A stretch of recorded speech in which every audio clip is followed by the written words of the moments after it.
So, I'm done with my contour. Ayan na. Nag-blend ko na siya. And then next will be my, lalay nose muna ako. Kasi dito tayo kumakapit eh. Alam naman natin pango tayo sa maglalay nose. Ito. Yan yung highlighter, Glow Silk.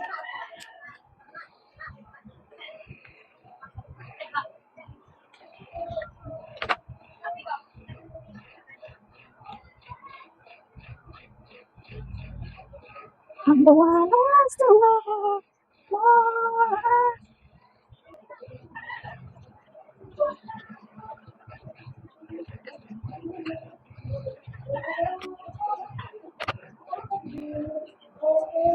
Okay, so at this time ay gagawin na natin ang ating cheeks. I'm gonna be using this hair orange blush stick in shade number 3. Oh, I cannot open it. Okay, ganito siya, yung jelly. Dito ko lang siya ilalagay. Tsaka i-blend pa naman yan eh. With the highlighter here.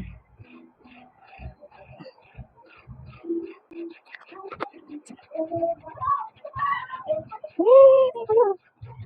I'm the one who wants to love you. Oh, can't you see?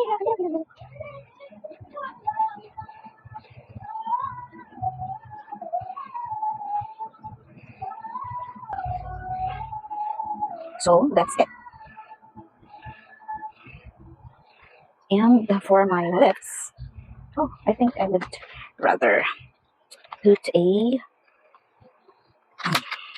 blush. So, yung powder lang. Taktak mo, then ganun. So, itong lightest one yung kinuha ko.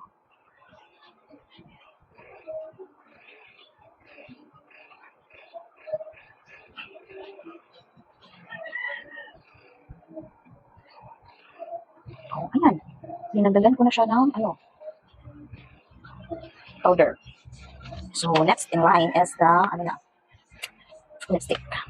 So, yung lippy na gagamitin ko ay, nasaan yun?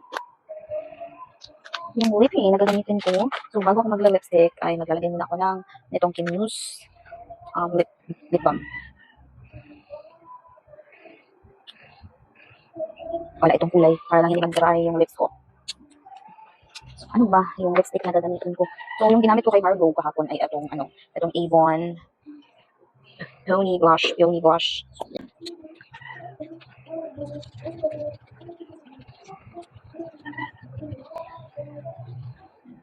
Something pink lang siya.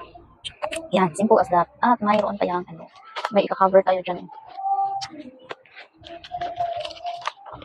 Hindi ko na makita tuloy. Hindi ko na makita tuloy yung ko.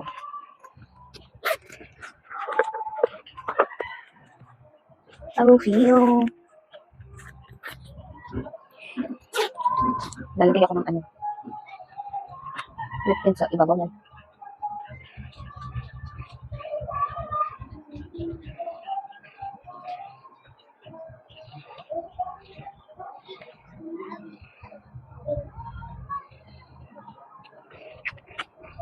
Oh, this lip tint is my own brand, yung Margot, kasi nag-rebranding kasi ako noon eh.